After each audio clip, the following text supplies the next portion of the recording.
Welcome back to Rim Racket. Uh, the background, don't mind the mess. It is what it is. I didn't clean up. Anyways, uh, first things first, as always, please like and subscribe. Helps grow the channel, helps grow everything that I do for you guys. So, with that being said, I'm just gonna go ahead and hop right into this. I'm trying to get the video out before the game starts so you guys can get my picks. Anyways, um, here we go. The 76ers hope that Joel Embiid can return in late March. That's good news. Good news for the 76ers. Good news for their fans. Good news for their team. Good news for NBA fans in general. I hope Joel Embiid can finish out the season strong and heading into the the Olympics. I pray that Joel Embiid will be fine, and I think he will be. I mean, the evolution of doctors and stuff today, I think it'll be good. I hope it'll be good. Speaking of Team USA, Drew Holiday will be on Team USA. He is a lock. Apparently, they have some locks already that these guys are for sure on Team USA, and Drew Holiday was just named as one of those guys. The other locks include Kevin Durant, LeBron James, Steph Curry, Joel Embiid, and Jason Tatum. So that in total is Kevin Durant, LeBron James, Steph, Joel, Tatum, and Drew Holiday. That means there's 6 spots left. 6 spots for whoever else was on that list. I know when we did our draft thing, I don't think anybody picked Drew Holiday. But it was said that Drew Holiday was the second most important player in the 2021 Olympics when they won gold in Tokyo. So, I mean, I know Drew Holiday's a great player. I just didn't know he was that important to our success then. I hope he's that important to our success now. Congratulations, Drew Holiday, on making Team USA. Please continue to represent our country and go get that gold. Next up, Lonzo is still unable to sprint. He can't sprint to this day. You want to know the last time Lonzo Ball played in an NBA game? It was January 14th, 2022. He hasn't played in almost 2 years and a half. He's ruled out for this year, so the next time he can play is next year, when next season starts. If he can. Is this the end of Lonzo Ball? God, I hope not. Lonzo Ball is a good player. Excuse me. And I want him to come back. I need him to come back. It was ecstatic watching him play defense and then hit the wide open man every time. He finally got a great jumper. He was knocking stuff down. He was emphatic. He was great. Prayers to Lonzo. I hope you can run next year. I want to see you back on the court really bad. And for Bulls fans, I'm sorry. The Pistons buy out Mike Muscala. So any contenders needing a big guy to shoot some threes, he's your man. DeAndre Ayton sprains his hand. The x-ray is negative. Good news for DeAndre Ayton. He can stay home and play video games. Warzone or whatever he does. Bad news for the Pit. Actually, there's no bad news for the Blazers. They're tanking. It doesn't matter. Well, they're not tanking. They're just bad. They're horrible. So, never mind. Good news for everybody. Get well soon, DeAndre Ayton. The Hornets signed Pokusevski. They signed Alexei. Hopefully he gets some minutes there. Hopefully he shines. Now, here's a fun one. Dylan Brooks has found a new way to contest shots. And he does this thing where after somebody shoots the ball now, he high-fives them. Because in the rule book, it's considered after the ball leaves their hands, any shot or like any hit to the hand or whatever isn't considered a foul. So I seen videos, they were playing the Thunder. Like Shea would shoot the ball and then Dylan Brooks smack his hand after the shot. After the ball's out of his hands, he'd high-five him. And it was, they made some shots, but it was also throwing them off. Like they kept diving to the ground trying to get that foul call. There's no foul call because it's not a foul. So Dylan Brooks is now able to play a little bit more aggressive on defense because he found this little loophole. And I wonder how many other people are going to put that in their game. Like a prime example of something like this was when Shane Battier used to cover the shooter's eyes. That was him. He used to cover the shooter's eyes, and people took that and added it to their game. So I wonder how many people are going to add this to theirs, if any. Maybe some people just, you know, getting too close to the shooter when they shoot the ball is still probably considered really dangerous. Like if he goes for the high five thing and he accidentally ends up under this guy's feet, that's a disaster. That's awful. So maybe nobody adds it to the game. Maybe the NBA fixes it next season. I don't know. Until then, he's high fiving folks. Chris Paul revealed. I just seen the video. He just revealed that a trade for him to go to Miami with Dwayne Wade and LeBron James was thrown off the rails due to the number 3. For those of you who don't know, actually, if you're watching an NBA podcast and don't know this, or listening to an NBA podcast and don't know this, I don't know what you're doing. Chris Paul, CP3, wears the number 3. That's his number. Dwayne Wade wore the number 3. That's his number. And so, for those of you who want to watch the video, you can probably find it on Twitter, maybe ESPN, I don't know. But, damn, my chair just squeaked hella loud. Probably picked it up. Anyways,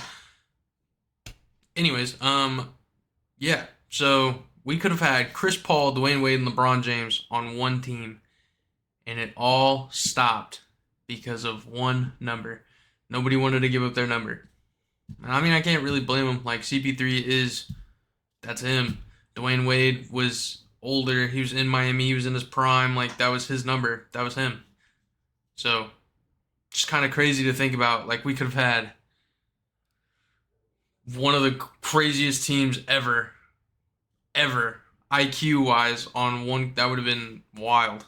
Because they were all younger. They were all prime. Like, that's crazy. That's wild to think about. All over the number 3.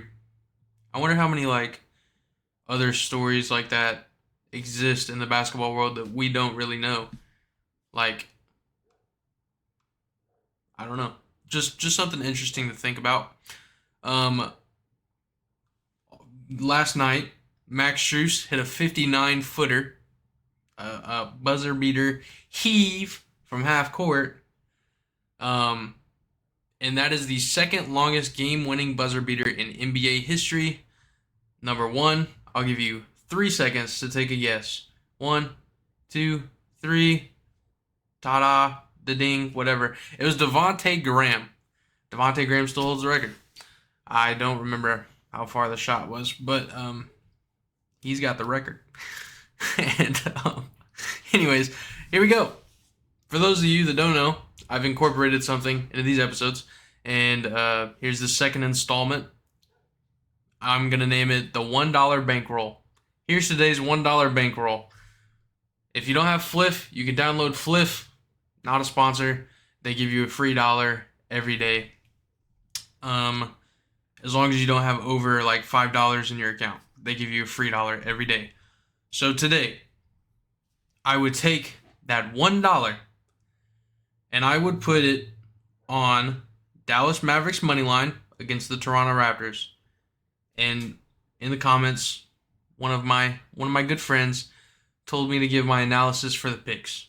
Also, while I'm getting a little bit off the track, if it doesn't hit, it was $1 and it was free. Y'all can't be mad at me. I'm just trying to help. Anyways, Dallas Mavericks over the Raptors. Now it's pretty obvious the Raptors aren't very good. The Dallas Mavericks are. Boom. There's their money line.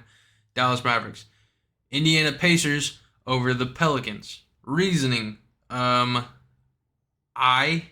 don't like betting on the Pelicans. That's my reason. The Pelicans, every time I bet on them, it's like they lose. But another thing you can do for those people who are getting into betting, you can go to the ESPN app and click on the game, and it gives you a matchup predictor. 35.9% is expected for the Pelicans to win, while 64.1% is expected for the Pacers to win. You could also scroll down a little bit, and it gives you an injury report for the game. The Pelicans are going to be Trey Murphy III and CJ McCollum have game time decisions, so they could play or they could not. Jose Alvarado is out because of his suspension. And then for the Pacers, the only people they're missing is Doug McDermott and potentially Aaron Nesmith. So they're still going to have Tyrese Halliburton, Pascal, all those guys, they're still going to be there. They're going to be playing. They're going to be looking good. And I don't know. I just have a good feeling about it. Again, they could lose, could come back to bite me, but I don't know. Oh, hold on. Hold up. Hold your horses. The Mavericks pick just went down a little bit. So I'm going to double check and make sure something didn't happen. No, nothing. Okay, nothing. Okay, whatever. So never mind. So right now we have Mavericks money line, Pacers money line. Next money line I'm going to add is the Cleveland Cavaliers versus the Chicago Bulls. Chicago Bulls just played the Detroit Pistons and they lost. Enough said. Pick the Cavs. Minnesota Timberwolves versus Memphis Grizzlies. I'm taking the Timberwolves money line because the Timberwolves are better than the Grizzlies. That's my a lot of my picks are just going to be because I think this team is better than that team. Now when it comes to this pick, I'll give you an explanation. So, you click on Sacramento Kings versus Denver Nuggets and you scroll down to alternate point spreads. I'm going to take the Sacramento Kings plus 18.5. Plus 18.5. That means they have to lose or win. I mean, if they win, it doesn't matter. But if they lose, they can lose by up to 18 points. 18 points. Let me just do some math. Not even some math. Let me go to StatMuse real quick. Shout out StatMuse.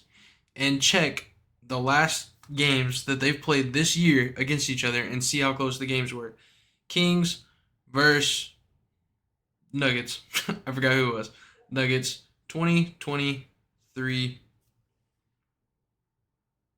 to now. Okay. So sorry, hold on. 2023 to 2024. There we go. All right. So this year they've played a total of 3 times. And every game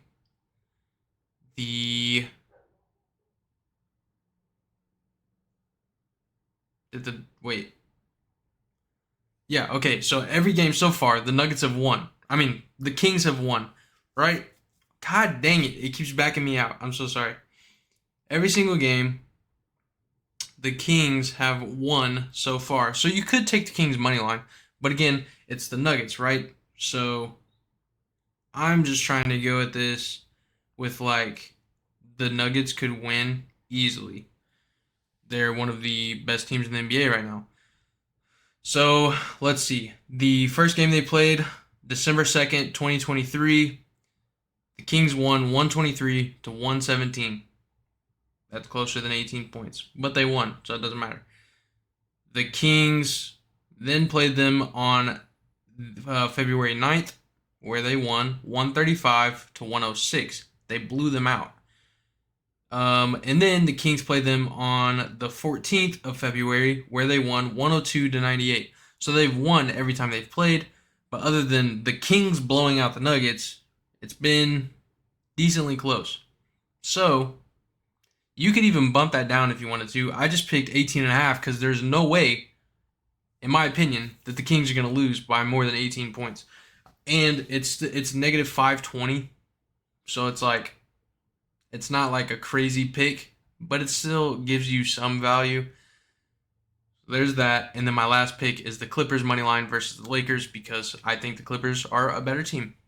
There we go. There's your $1 bankroll. To go over it one more time, we got the Mavericks money line, Pacers money line, Cavaliers money line, Timberwolves money line, Clippers money line, and then Sacramento Kings plus 18.5. If you want to change the Sacramento Kings pick, you can, because I just showed you that they've won every game they've played the Nuggets. You could take the money line, which is a plus right now, or you could lower the alternate point spread if you wanted to, which, again, you can. I'm just playing as safe as possible because the whole point of betting or gambling, right, is to win money. So why would I not just take the safe cushion and turn my $1 into $6.36 at this point in time of the recording? It could change by the time the video's out. Right now, $6.36. We'll just say $6. We're gonna turn $1 into $6, and then if it hits, you can keep that $6, or you can keep doing what I'm doing and try to build off of it.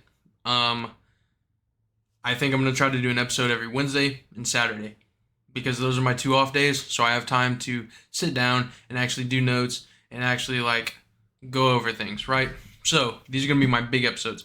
If I upload a video, never mind. Forget what I just said. Anyways, Wednesday, Saturday, those are going to be when I try to upload. So if we win, you can save the $6 and we'll try to do this again with $6 on Saturday.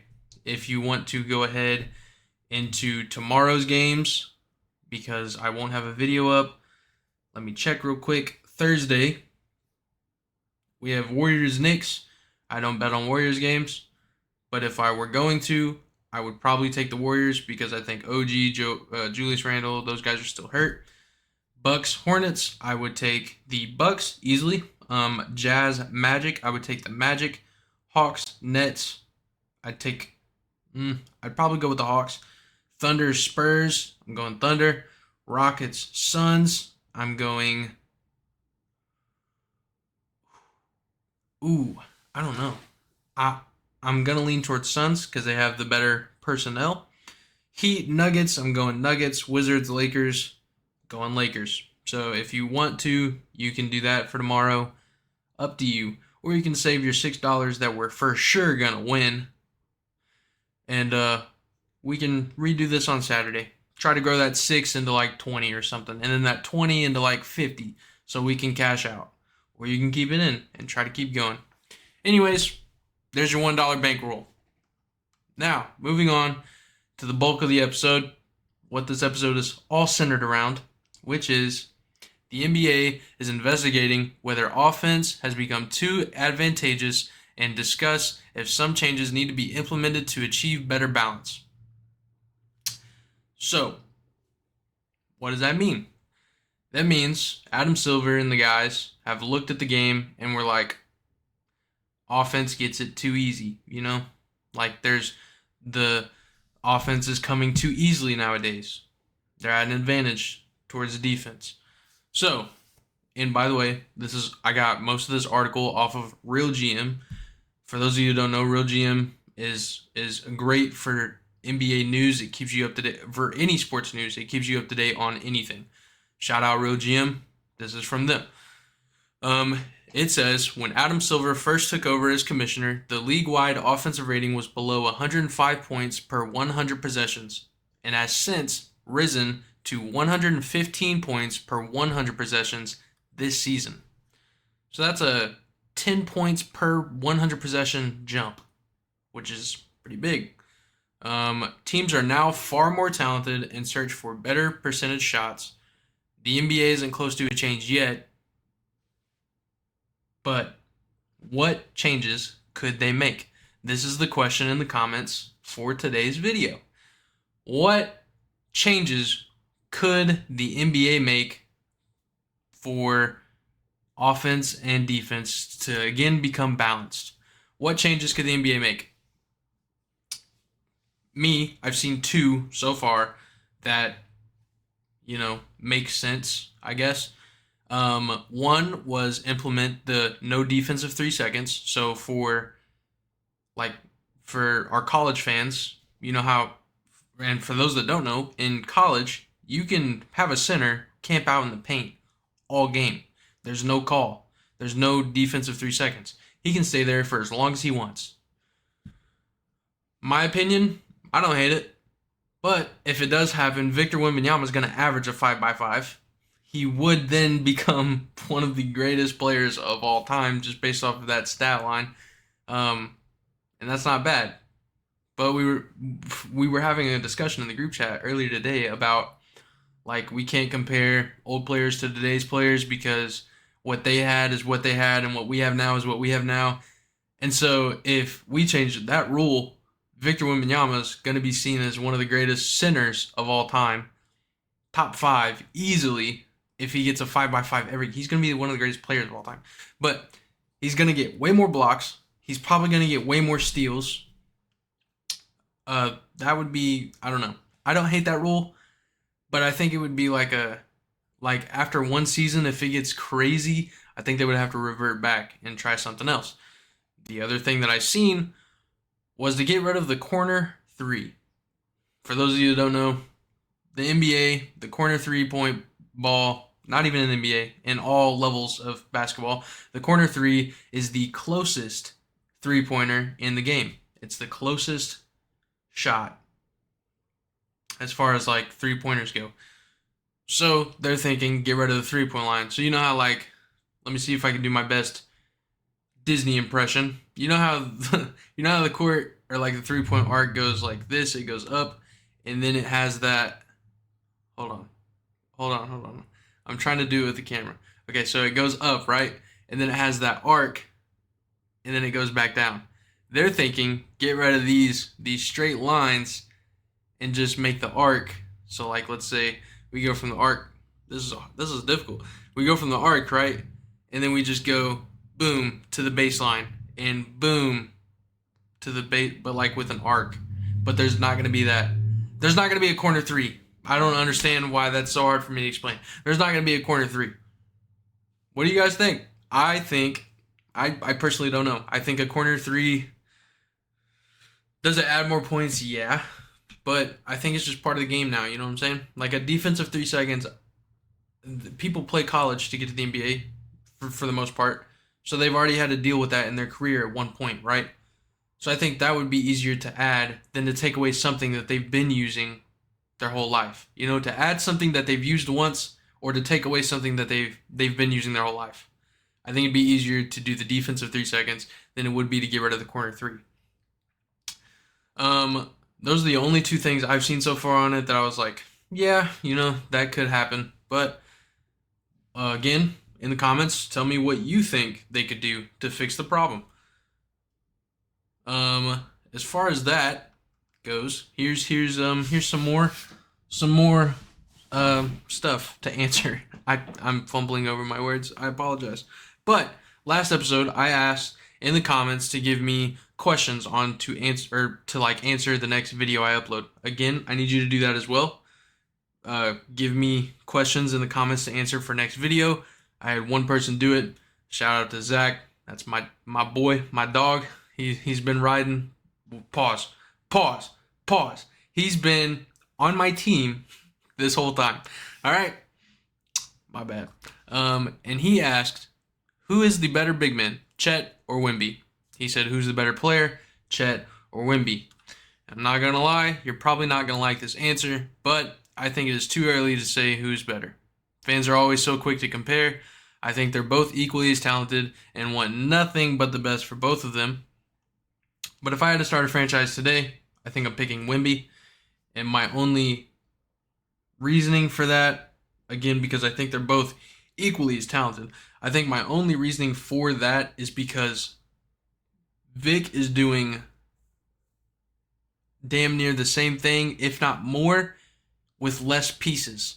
You know, like Chet is on a damn good team. Chet has a superstar.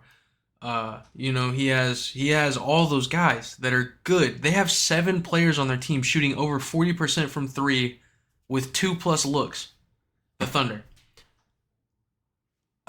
Vic has Devin Vassell. That's it, really. I mean, that's pretty much it. That sums up the Spurs. You know, Chet has a way better team, but Vic is right there. They're like neck and neck, and Vic has the lesser of the teams. So if I had to start a franchise today, I think I'm choosing Wemby, but I do think that they're both equally talented. So probably not the answer you were looking for, but that's my take on it. And since I only got one question from last video, I had to go through Reddit, and I chose 2 more questions to answer because I don't know. I want to at least get 3 every video. At least 3. So, from Reddit, I should have wrote down their names. I apologize. I'll do better. The first one is, should the Lakers trade Anthony Davis if LeBron leaves and start a rebuild? In my opinion, if they can get another star that pairs well with Anthony Davis, keep him. If they can't, trade Anthony Davis for the most draft compensation they can get. Because the whole point of the game is to win a championship, right?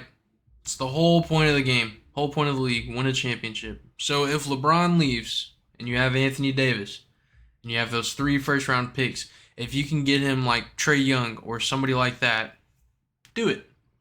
Absolutely do it. Try it out. If it works, beautiful. Maybe they're a couple pieces away from winning. That's all you need. Anthony Davis is still a great player. If you can't get anybody to go with Anthony Davis, trade him because the whole point is to win a championship. So, trade Anthony Davis for, I don't know, Rudy Gobert got 5 first round draft picks. We'll just use that. Trade him for 5 first round draft picks. Start a rebuild. I know it's the Lakers. I know you guys love to name chase. I know it's all stars and stuff out there in Hollywood. But at some point, you guys are going to be bad. And at some point, you're going to need draft compensation to make up for being bad. Would you rather have draft picks and be bad or no draft picks and be ass? I don't know. I think it's pretty simple, pretty easy answer. The next question is what makes Luka so good? And here's my take. I think Luka is really, really good, and it's because of his underrated strength. Nobody really talks about his strength and his shiftiness. His shiftiness, you think of Luka, you think that guy is slow as hell. Is he? Probably. But his shiftiness is what's able to keep his defenders off balance. He's able to start and stop at will. Whatever he wants to do, he can get it. When he wants to get to a spot, he can because of his shiftiness. And for those of you that have played with me in basketball, chill. For those of you that have played basketball with me, I try nowadays, because injuries and stuff, I kind of try to model my game after Luka. I play slower, but if I need to pick it up, I can. Speaking of which, the next episode of Rim Racket Winter Runs should be up soon, and I want to get this off my chest. To my teammates and to anybody who expected me to do good, I apologize. I was bad. I don't think my leg was ready for that. I've been playing basketball at St. Francis, which is just like a gym over there, but I've been mostly a spot-up shooter. I've just been running back and forth. Not even running. I've been jogging back and forth, catching the ball, shooting, and playing a little bit of defense. That's it. And by a little bit, I literally mean this much defense. But when we played at the winter run, I was the ball handler. I was the primary ball handler, and I don't think my leg was ready for it.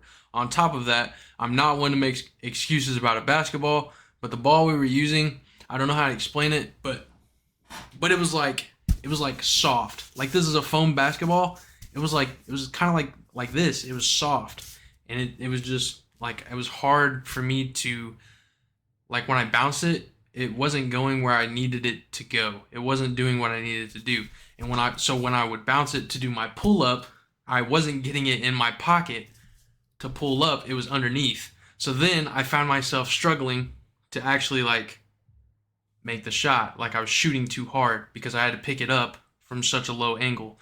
Again, I'm not one to talk about a ball, but I do want to apologize to my teammates. I won't tell you guys who won or lost or anything like that, but tune in for that video soon. Back to the Luka question. I think it's his shiftiness, his IQ, his ability to make tough shots, his strength, all that makes him such a great player. And some of that is probably common sense. So, what are we at? 28 minutes. My goal is to try to make every episode at minimum 30 minutes long. So, with that being said, I'm going to go ahead and start closing this one out. This is from my life. The only thing I have going on right now is I recently purchased Helldivers 2. For those of you guys that like to watch video games, I'm going to start streaming again. I mean, I've been streaming on and off, but I want to play Helldivers 2 on stream soon. I might play it tonight on stream. I don't know. But I also bought Outlast. I hate scary stuff. I'm going to play a scary game, get some reactions out of me. Maybe some funny stuff will happen. I don't know.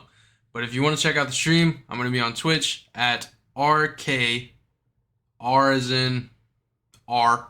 You can hear that, right? It's got to be hearable. RK _ Legends. Legends. That's me. RK_legends. Follow me on Twitch. View a stream. We'll try to keep it funny. It's easier to stream when there's people in the stream to talk to.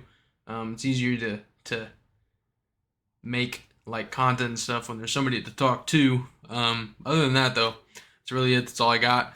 Again, in the comments, not only leave me a question to answer for next video, but tell me, how could the NBA help balance defense and offense? And with that, that's it. Peace.